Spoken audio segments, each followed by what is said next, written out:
Carlos Alcaraz, the back-to-back champ at Wimbledon, back into a semifinal, this time meeting the American in Taylor Fritz. And guys, if you're wondering, is an upset in play here for this one? The answer is absolutely. I will say the one thing with Carlos Alcaraz, guys, and I said this throughout the course of this tournament, a lot of times he starts off slow, but then he rises, his game just gets better as the competition gets further and further, or better and better. And we saw that in the quarterfinals against Norrie, right? We've seen Alcaraz a few times throughout the course of this tournament losing sets here or there, and you're wondering, something's kind of missing here. Then he just goes out and steamrolls Norrie right out of the water in the quarterfinals. Like, all right, Carlos Alcaraz is back. That's probably the guy that's going to win it. But here's the one thing, though, guys, I will say.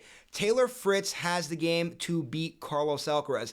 I want you guys to go back to the French Open. I get it, completely different surface, but just hear me out. Back at the French Open, Alcaraz was taking on Ben Shelton, a big server.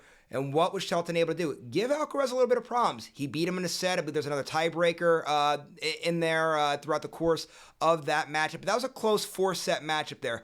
Taylor Fritz could channel that here. He's a big first server. And guys, I get it. There's been moments that has been clean from Fritz in this tournament. But in those ones, it was Fritz, the really big server, going against another guy that was a very big server. Alcaraz isn't going to be that guy. Taylor Fritz has the game to use that big serve and offset Alcaraz and give Alcaraz problems. So an upset is absolutely in play here. But guys, I'm just going to say it. Alcaraz, I've seen this so many times throughout his career. Yeah, maybe he starts events out slow and you start to wonder and you start to question. It was that way at the French Open too. As the competition gets further on, as the competition gets better, Alcaraz rises his game. He's so good everywhere. He's so good in those cat and mouse points. He never says die. He makes it to every single ball.